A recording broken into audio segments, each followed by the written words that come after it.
Have you noticed your latest shipping or energy invoices quietly jump by 20-30% with a new war risk surcharge line you've never seen before? In this video, we will walk through 3 practical ways global firms are protecting themselves from this war-driven shock.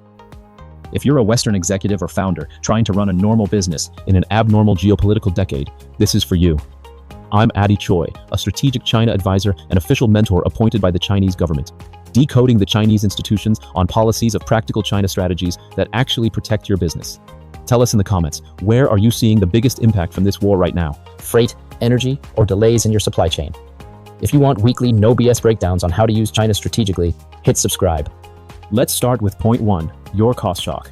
Right now, the Iran war has disrupted a significant share of oil and gas flows through the Strait of Hormuz, and that is tightening global energy markets. That hits you in 2 ways. First, higher fuel and energy costs for every factory and warehouse in your chain. Second, higher freight, insurance, and war risk surcharges as ships are forced to reroute around conflict zones or pay more to pass through them. Here's where China comes in as a cost stabilizer, even if you don't sell a single product in the Chinese market.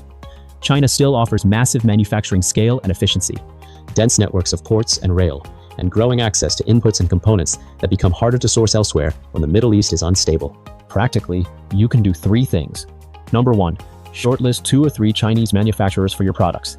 Don't wait until the next crisis. Run pilot orders now, test quality and lead time, and negotiate contracts that let you shift a portion of volume into China when logistics and energy prices outside China explode. Number 2, use Chinese ports and rail as an option, not a default. For Europe and for parts of Asia, rail and sea routes from Chinese hubs can offer more capacity when Gulf-centric routes are congested or overpriced.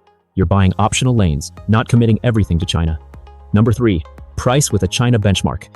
Even if you keep production in Vietnam, Eastern Europe, or Mexico, use Chinese supplier quotes and Chinese freight lanes as a benchmark when you negotiate.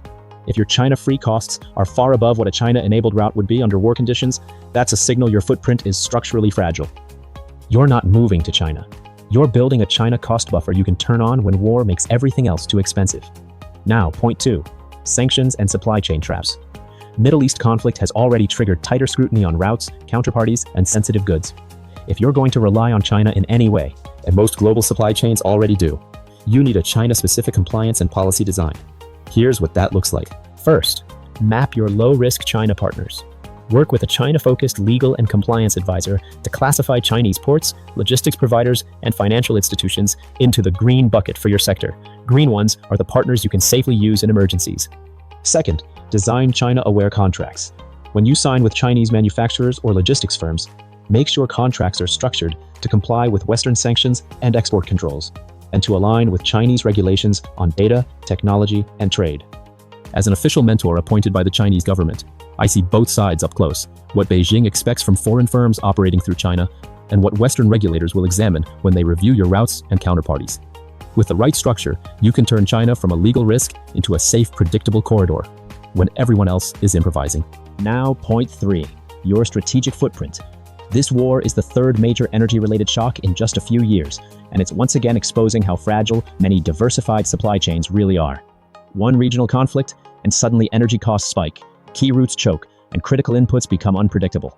The uncomfortable truth is, without a China module, most Western firms have no real buffer. China is moving quickly toward an electrified, clean energy industrial system, and it already dominates large parts of the solar, battery, and critical mineral supply chains that the rest of the world is now scrambling to build. So what is a China module? It's a small, controlled, pre-designed China presence inside your global footprint that you can scale up or down when shocks hit. 1. Targeted production or sourcing in China. Specific products or components where China gives you the best mix of cost, capacity, and input security, especially energy-intensive or green tech-related items. 2. At least one China-anchored logistics route.